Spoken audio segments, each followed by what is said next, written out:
Hello everyone. देखो, जो भी लोग बिल्कुल बेसिक से करना चाह रहे हैं, जिनका ये है कि सर बेसिक से ही स्टार्ट करना है, उनके लिए एक ऑप्शन है अभी, जो कि पूरे वीक उनकी क्लासेस चलने वाली हैं। ठीक है, मंडे टू फ्राइडे स्पोकन पर रहेगा, जहाँ पर उनको सेंटेंस फ्रेमिंग, स्ट्रक्चर्स, वो सब चीज़ें समझ में आएंगी। और सैटरडे संडे रात को 9 बजे की बिल्कुल बेसिक की क्लास है, जिसमें एकदम ज़ीरो लेवल से अभी हम चल रहे हैं। 2-3 वीक्स अगर आप लोग मिस कर दोगे तो फिर वो क्लासेस बहुत आगे पहुंच जाएंगी, और फिर मैं नया बेसिक से कब चालू करूंगा, आई am not sure about that. ठीक है, तो अगर आप लोगों को बेसिक पर फोकस करना है, बेसिक सेंटेंसेस की प्रैक्टिस करनी है, उनको सीखना है, उसमें प्रोफिशिएंसी लेनी है, तो आप ज्वाइन कर सकते हो। अगर आपको अपनी स्किल्स को ब्रश अप करना है, सिर्फ नए स्ट्रक्चर्स सीखने हैं, यू हैव टू प्रैक्टिस दो स्ट्रक्चर्स इन योर कॉन्वर्सेशन, और वहाँ पर आपको अपनी थोड़ी सी स्पोकन को एनहेंस करना है, तो उसके लिए तो बाकी सारे ऑप्शंस हैं, ऊपर नंबर दिया हुआ है, आप मुझे कनेक्ट करके, मतलब व्हाट्सअप पर ही कनेक्ट करना, सीधा कॉल मत करना। व्हाट्सअप पर आप मुझसे डिटेल्स कंफर्म कर सकते हो। I let you know for the further process. ठीक है, चलिए तो आज की वीडियो हम शुरू करते हैं। पहला सेंटेंस हम अपनी हनीमून की योजनाओं में पिछड़ रहे हैं। देखो, पिछड़ना, पीछे होते जाना, जो चीज़ प्लान के अकॉर्डिंग नहीं चल रही है, हम उसमें पिछड़ रहे हैं, पीछे हो रहे हैं, तो यहाँ पर हम यूज़ करेंगे गेट बिहाइंड। ठीक है, गेट बिहाइंड ऑन समथिंग। ठीक है, लेग का भी यूज़ कर सकते हैं, लेग बिहाइंड, वो भी हम यूज़ करते हैं, लेकिन इन जनरली अभी जो हमारा थोड़ी फॉर्मल इंग्लिश में हम गेट बिहाइंड का यूज़ करते हैं। जैसे मैंने कहा कि मैंने 4 दिन की छुट्टी रख ली थी, इस वजह से मैं प्रोजेक्ट में थोड़ा पिछड़ गया हूँ। ठीक है, so I have got behind on my project because I took leaves for 3-4 days. इस तरीके से हम बोलेंगे। तो हम अपनी हनीमून की योजनाओं में पिछड़ रहे हैं, ये कॉन्टिन्यूस सेंटेंस हो गया। So we are getting behind. ठीक है, और साथ में प्रेपोजिशन क्या लगानी है, ऑन लगानी है। So we are getting behind on our honeymoon plans. So if you keep procrastinating, अगर तुम प्रोक्रेस्टिनेट मतलब टालते ही रहोगे, if you keep procrastinating, then you will be getting behind on your English journey. अगर आप प्रोक्रेस्टिनेट ही करते रहोगे कि हाँ अगले महीने से शुरू करूंगा, ये करूंगा, वो करूंगा, तो आप उस चीज़ में पिछड़ते ही रहोगे, you will not be able to learn. ठीक है, नेक्स्ट, हमें जल्द ही फैसला करना होगा। We need to decide soon. ठीक है, जल्द ही, we need to decide soon. यहाँ पर नीड टू, देखो, करना है, करना था, करना होगा, करना पड़ा, करना पड़े, करना पड़ता है, या फिर करना है, अगर करना होता, ये जो ना का सेंस आ रहा है, करना है, करना था, करना होता, करना होगा, ऐसे सेंटेंसेस में हमारे पास क्या क्या तरीके हैं, need to, have to, want to, suppose to, या फिर इज एम, मतलब स्टेट ऑफ बीइंग की हेल्पिंग वर्ब आ सकती है। अब जैसे यहाँ पर है, हमें जल्द ही फैसला करना होगा, so we need to decide soon, we have to decide soon, we are suppose to, we are to, इनमें सब यूज कर सकते हैं। ठीक है, डिपेंड करता है कि सेंटेंस का कॉन्टेक्स्ट क्या है। यहाँ पर एक ज़रूरत को दिखा रहा है कि हमें जल्द ही इस चीज़ को डिसाइड करना होगा, तो हमने यहाँ पर नीड टू का यूज़ करा। अब कुछ लोगों को ऐसा लगता है ये need to, have to, want to, suppose to, ये हेल्पिंग वर्ब है। नहीं, ये हेल्पिंग वर्ब नहीं है। हालांकि नीड टू को आप हेल्पिंग वर्ब की तरह यूज़ कर सकते हो, ये मैंने सिखाया भी था। नीड टू सॉरी, और यूज्ड टू, इनको हम हेल्पिंग वर्ब की तरह भी ले सकते हैं। जैसे मैं ये काम नहीं करता, ठीक है, नहीं किया करता था, I use not to do this, ऐसे भी बोल सकते हैं। ठीक है, मुझे ये नहीं करना है, आई नीडंट डू दिस, ऐसे भी कर सकते हो। और पास्ट में नीडंट हैव डन दिस, ये चीज़ मैंने आपको मॉडल्स के टाइम पर पढ़ाई थी। ठीक है, जो बच्चे क्लास में अभी हैं, फिलहाल इन जनरल इसको नीड टू को नॉर्मल रखा जाता है, डू छुपाकर, इनडेफिनेट फॉर्म में। So we need to decide soon, हमें जल्द ही फैसला करना है। स्वाभाविक रूप से मुझे लगता है कि समुद्र तट वाली जगह पर जाना सही रहेगा। मतलब बहुत ऑब्वियस है कि मेरे हिसाब से तो ये चीज़ बहुत ऑब्वियस है कि हमें ये चीज़ करना सही होगा। अब इसको हम कैसे बोलते हैं, ठीक है, थोड़े फॉर्मल इंग्लिश में, it is quite obvious that we would like this thing, इसकी जगह हम बोलते हैं as a matter of course. ठीक है, as a matter of course, कि जैसे हम बोलते हैं ना कि यार ये तो ह्यूमन नेचर है, ह्यूमन टेंडेंसी है, दिस इज सो ऑब्वियस, उस वाले सेंस में हम यूज़ करेंगे as a matter of course. जैसे मैंने कहा कि as a matter of course, रात को सोने से पहले तुम्हें दरवाजा तो देखना चाहिए ना। ठीक है, या फिर as a matter of course उसने ये चीज़ की, कि अगर कोई भी होता तो वो ये चीज़ करता, ह्यूमन नेचर है ऐसे। तो इसने कहा कि as a matter of course I think a beach destination would be perfect. तो इसने कहा कि as a matter of course, स्वाभाविक रूप से जो चीज़ मुझे लगती है, एक बीच डेस्टिनेशन जो है वो एकदम परफेक्ट रहेगी, कि हम बीच पर चले, समुद्र तट वाली जगह पर जाना सही होगा। मैं सहमत हूँ, आई अग्री। इसमें एक बहुत ही कॉमन मिस्टेक लोग करते हैं, वो लिखते हैं आई एम अग्री।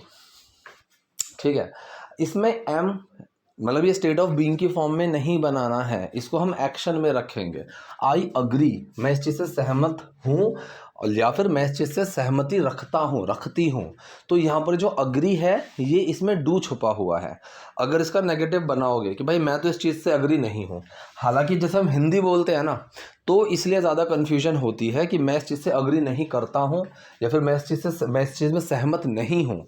तो वो लगता है कंडीशन है कि मैं सहमत नहीं हूँ, आई एम नॉट यूज़ कर देते हैं, लेकिन ये चीज़ गलत है। ठीक है, मैं इस चीज़ से सहमत नहीं करता हूँ, सहमति नहीं रखता हूँ, I don't agree with this, तो वहाँ डू डस का हम यूज़ करते हैं। ठीक है, इसने कहा है कि मैं सहमत हूँ, यह आरामदायक लगता है, सो आई अग्री, मैं अग्री करता हूँ।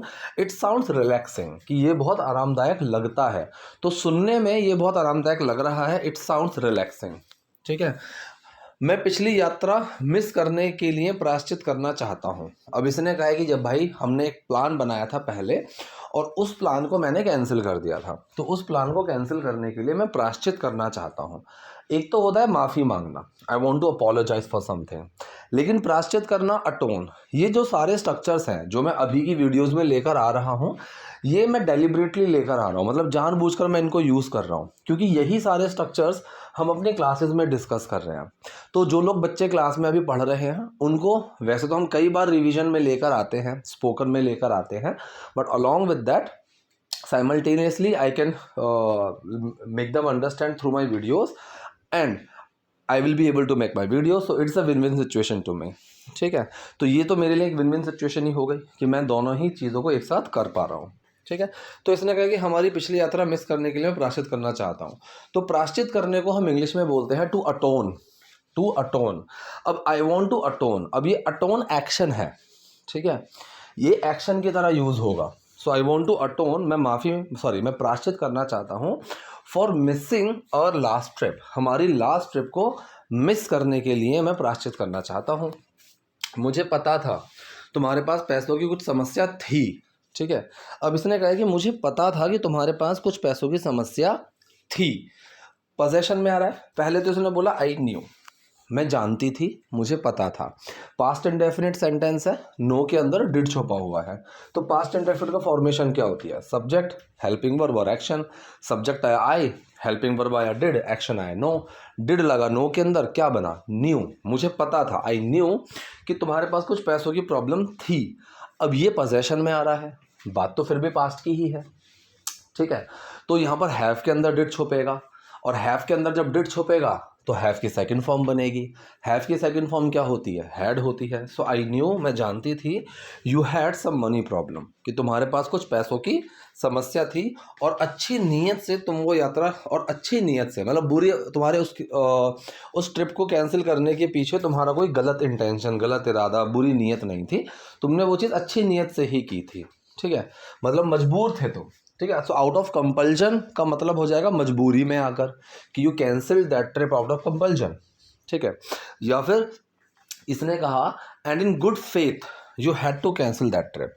इन गुड फेथ मतलब एक अच्छी नीयत से, एक अच्छे इंटेंशन से तुम्हें वो ट्रिप कैंसिल करनी पड़ी। ठीक है, तो इसका मतलब ये होता है कि इन गुड फेथ को हम तब यूज़ करते हैं जब हम इस सेंस को दिखाते हैं कि अच्छी नीयत से। जैसे मैंने कहा कि she was standing alone on the road and in good faith I asked her to help. ठीक है, कि वो सड़क पर अकेली खड़ी हुई थी, रात का टाइम हो रहा था। इन good faith I asked her for help, तो मैंने तो अच्छी नीयत से उसको पूछा मदद के लिए, but she refused, she denied, लेकिन उसने मना कर दिया।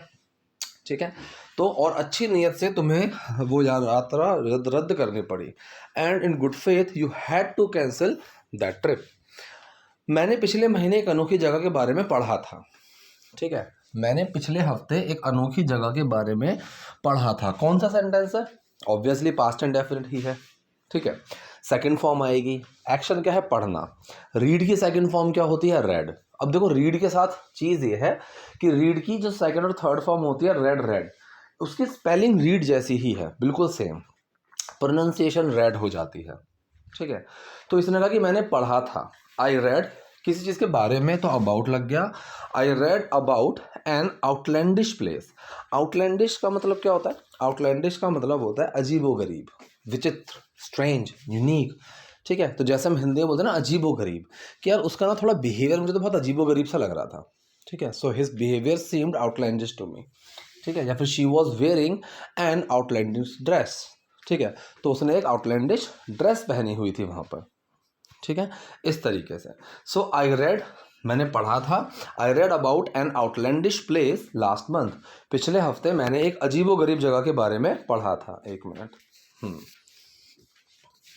एक दूर दराज का द्वीप जहाँ कोई फोन नहीं होते।